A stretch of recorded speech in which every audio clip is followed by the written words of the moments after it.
Assalamualaikum warahmatullahi wabarakatuh. Saya Siti Ruqoyah dengan NPM 2221-2018. Di sini saya akan mengerjakan tugas UTS dengan matkul Ilmu Pendidikan Islam dengan dosen pengampu yaitu Ustadzah Munawaroh MPD. Baik, langsung saja, yaitu kelompok 1, yaitu tentang pendidikan Islam. Dan pendidikan Islam itu meliputi seperti pendidikan iman, pendidikan akhlak untuk individu ataupun masyarakat.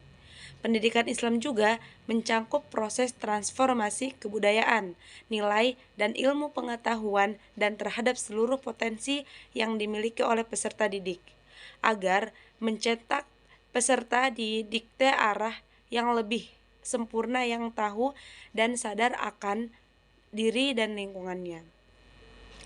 Kelompok 2 yaitu sumber dan dasar ilmu pendidikan Islam. Pendidikan Islam bersumber pada beberapa hal, yaitu Al-Quran, yang merupakan sumber utama dalam ajaran Islam, dan As-Sunnah, yaitu perkataan, perbuatan, dan persetujuan Nabi atas perkataan dan perbuatan para sahabatnya. Dasar-dasar pendidikan Islam dalam perspektif Al-Quran adalah mendidik manusia melalui metode nalar serta syarat dengan kegiatan membaca, meneliti, mempelajari kehidupan.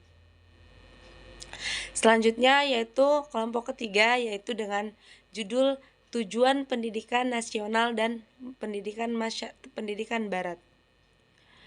Pendidikan nasional itu berfungsi mengembangkan kemampuan dan membentuk watak serta peradaban bangsa yang bermartabat dalam rangka mencerdaskan kehidupan bangsa, bertujuan untuk berkembangnya potensi peserta didik, agar menjadi manusia yang beriman dan bertakwa kepada Allah Subhanahu wa Ta'ala. Dan sedangkan tujuan pendidikan barat yaitu untuk mengembangkan kekuatan akal. Kelompok keempat yaitu sistem pendidikan Islam dan sistem pendidikan nasional. Pendidikan Islam yaitu suatu kesatuan komponen yang terdiri dari unsur-unsur pendidikan yang bekerja sama untuk mencapai tujuan sesuai dengan ajaran Islam, dan sistem pendidikan nasional adalah keseluruhan komponen pendidikan yang saling terkait secara terpadu untuk mencapai tujuan pendidikan nasional.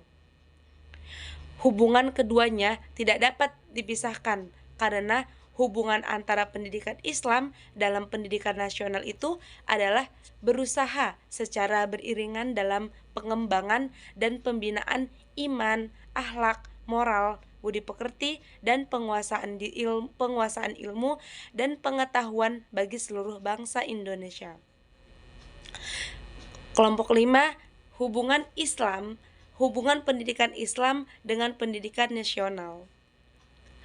Hubungan antara pendidikan Islam dan pendidikan nasional adalah berusaha secara beriringan dalam pengembangan dan pembinaan iman, akhlak, moral, budi pekerti, dan penguasaan ilmu dan pengetahuan bagi seluruh bangsa Indonesia. Dan dapat disimpulkan bahwa pendidikan Islam dalam sistem pendidikan nasional adalah pendidikan Islam menempati posisi sebagai lembaga formal, non-formal, informal, dan keagamaan. Pendidikan adalah pondasi dalam hidup dan tidak dapat dipisahkan dari kehidupan manusia.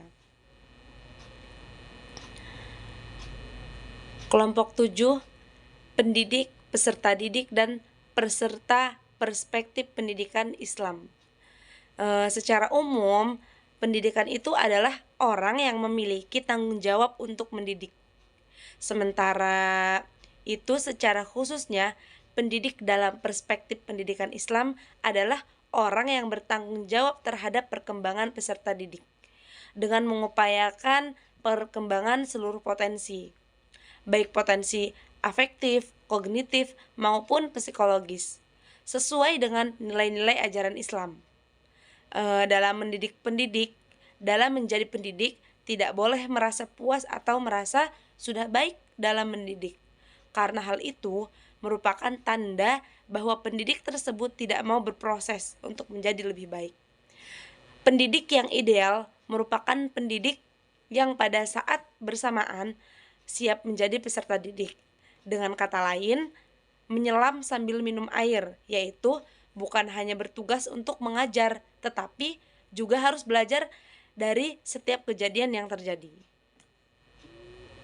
Selanjutnya, kelompok 8, yaitu asas-asas dan batas-batas pendidikan Islam.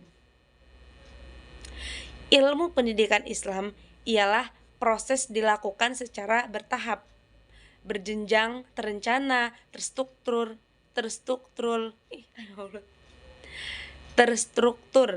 serta terus-menerus tentang pengetahuan dan nilai Islam kepada peserta didik melalui upaya pengajaran, pembiasaan, bimbingan, pengasuhan, pengawasan, dan pengembangan untuk mencapai kesempurnaan hidup. Dan asas pendidikan Islam itu juga merupakan suatu kebenaran yang menjadi dasar atau tumpuan berpikir baik pada tahapan perancangan maupun pelaksanaan pendidikan. Batas-batas itu artinya menjadi ruang lingkup yang menjadi landasan, dasar-dasar maupun batasan serta sumber dari pendidikan Islam. Atas pendidikan Islam haruslah berpedoman kepada Al-Quran, hadis, serta pemikiran atau ijtihad para ulama, karena pendidikan harus dikembalikan kepada agama Islam pula. Selanjutnya yaitu kelompok 9, pendekatan, strategi, metode, dan teknik dalam pendidikan Islam. Pendekatan pembelajaran dapat diartikan sebagai teknik tolak atau sudut pandang kita terhadap proses pembelajaran yang merujuk